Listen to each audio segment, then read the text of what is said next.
अस्सलाम वालेकुम प्यारे बच्चों, बहुत बहुत इस्तकबाल है आपका हमारे उर्दू चैनल उर्दू दरसी अदब में।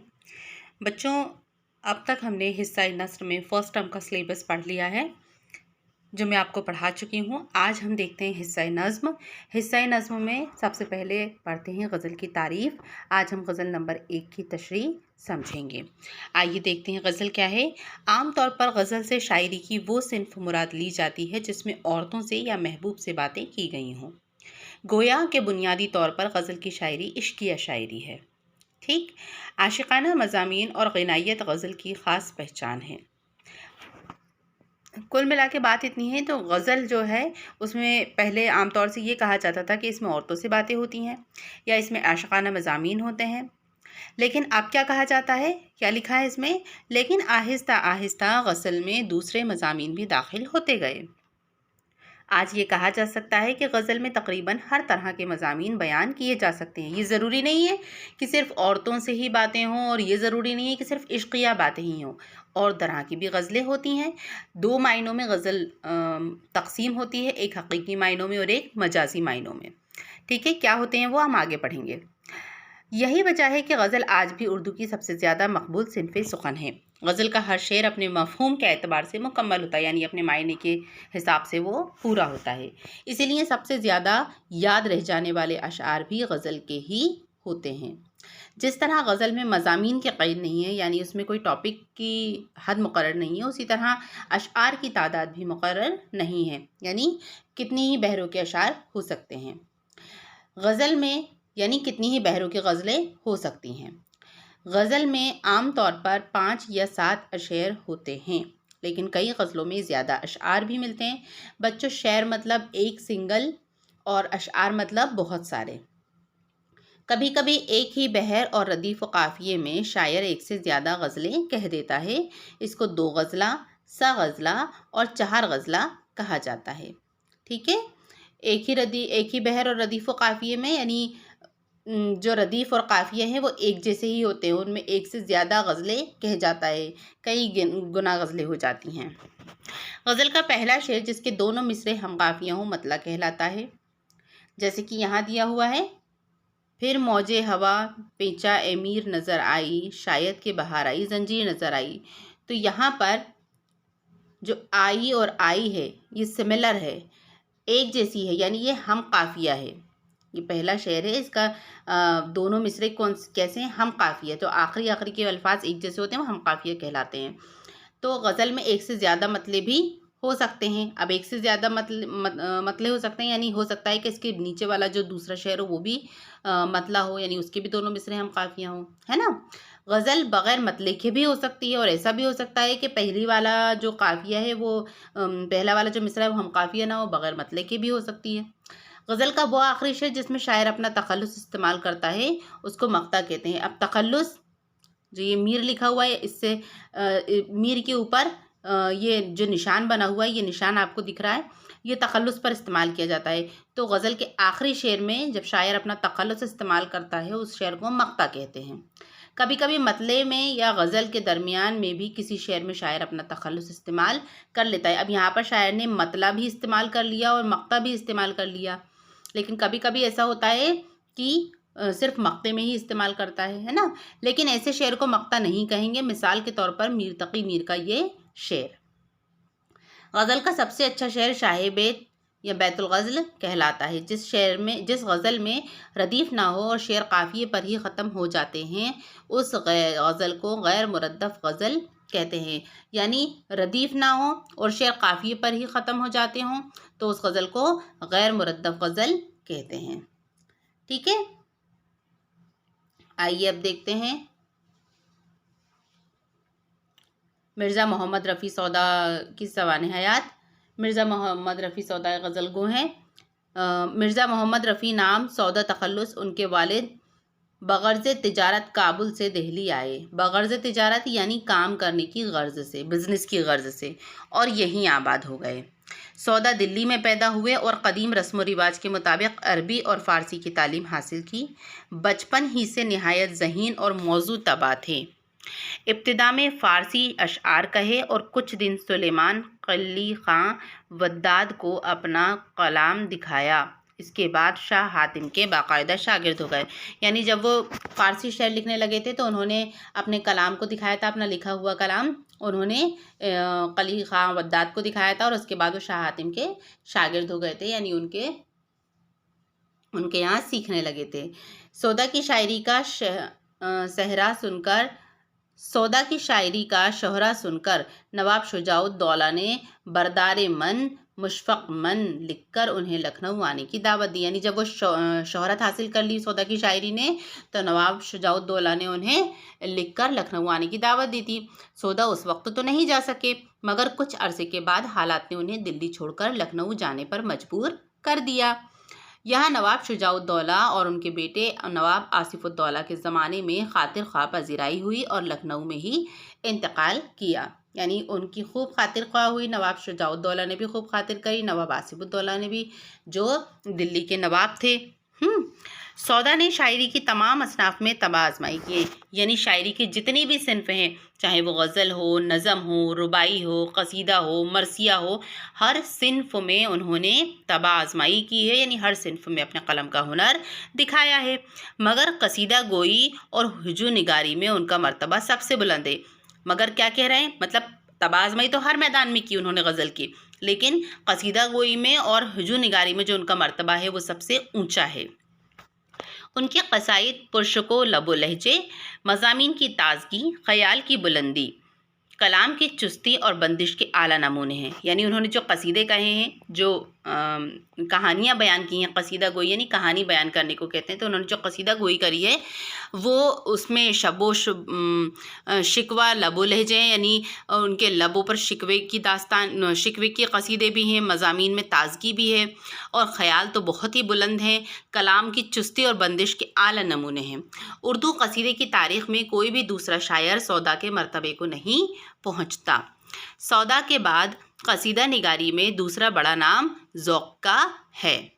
सौदा मिजाजन कसीदे के शायर हैं, लेकिन उनकी गज़लें ज़बान और बयान की सफाई और लहजे के तीखेपन की वजह से अपनी ख़ास पहचान रखती हैं। आइए अब देखते हैं मुश्किल अल्फाज और मायने। ये गज़ल के दिए हुए हैं। बेसपर यानी बग़ैर ढाल के मुराद बग़ैर किसी बचाव के। नसीम मतलब सुबह की खुशगवार हवा। अज़तराब यानी बेचैनी बेकरारी। खाकसार खाक की मानिंद आजिज़ हक़ीर। जोशो खरोश बहुत ज़्यादा जोश और तेज़ी।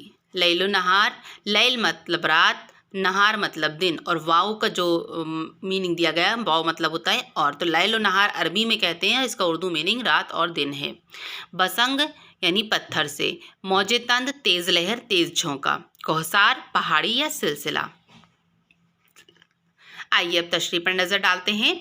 जो मिर्ज़ा मोहम्मद रफ़ी सौदा ने गज़ल लिखी है उसका पहला शेर है।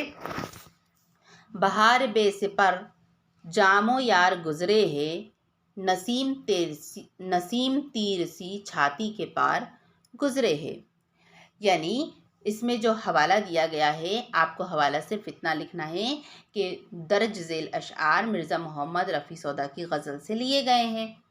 ठीक है, अब आप इसकी तशरीह कर सकते हैं। तशरीह में ये है, मौसम बहार है और ठंडी हवा चल रही है, मगर आशिक के पास इस मौसम से लुत्फ़अंदोज़ होने का कोई सामान नहीं है। बहार, बेसपर, ठंडी हवा भी है, मौसम भी है, लेकिन यार गुज़रे है, जामो यार गुज़रे, लेकिन आशिक के पास तो मौसम से लुत्फ़अंदोज़ होने का कोई सामान ही नहीं है, ना महबूब है और ना जाम है। इसीलिए नसीम जैसी लतीफ़ ठंडी हवा भी सीने के तीर जैसी लगती हुई महसूस हो रही है। अगर महबूब और जाम होते तो ये हवा इस कदर नागवार ना होती।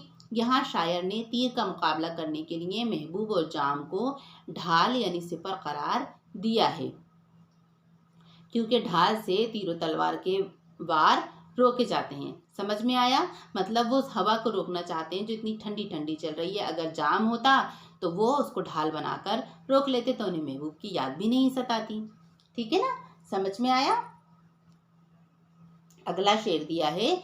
गुजर मरा तेरे कूचे में गो नहीं न सही, मेरे ख्याल में तो लाख बार गुजरे हैं।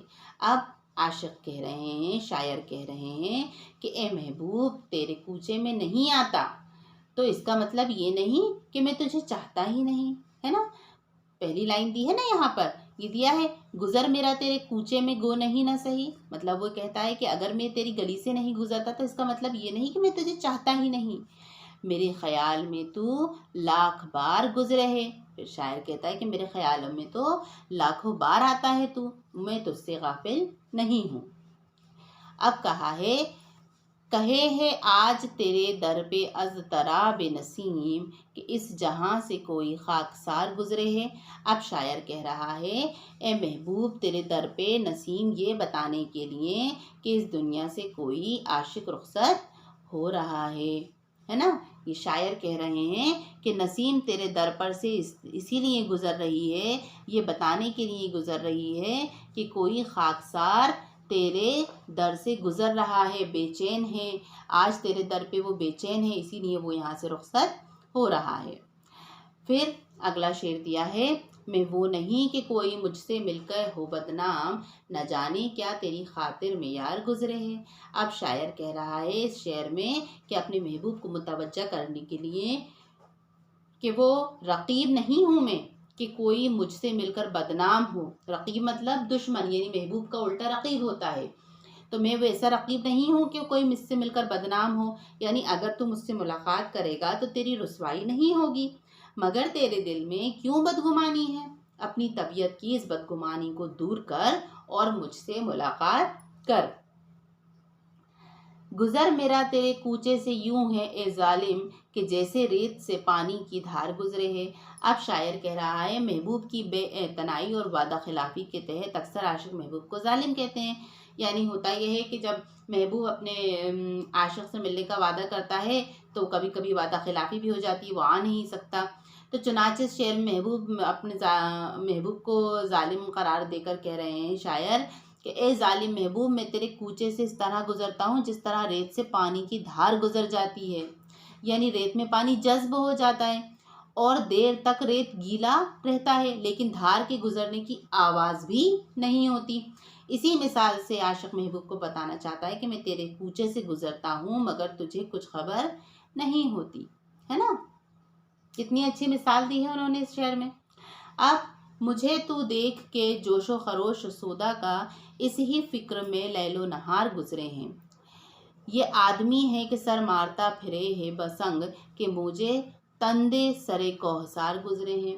तो यहाँ पर कताबंद अशार है दोनों के लिए। वो शायर कह रहा है कि इन चार मिसरों में इश्क की एक कैफियत बयान की गई है कि जब इश्क में आदमी दीवाना हो जाता है तो पत्थरों से अपना सर टकराता फिरता है। तो यहाँ पर चारों शेर इस तरह से कहे गए हैं कि एक दूसरे का मीनिंग यहाँ पर निकल रहा है ना। फिर कहते हैं इस शेर का मतलब समझने के लिए तसव्वुर कीजिए कि कोई दूसरा शख्स है जो कह रहा है कि इश्क का जोशो खरोश देखकर मुझे रात दिन यही फिक्र है कि ये आदमी तो पत्थरों से सर टकरा रहा है, बिल्कुल इस तरह जैसे पानी की तेजो तंद लहर पहाड़ों से टकराती है। यहाँ दिया है ना कि मोजे तंद सरे कोहसार गुजरे है।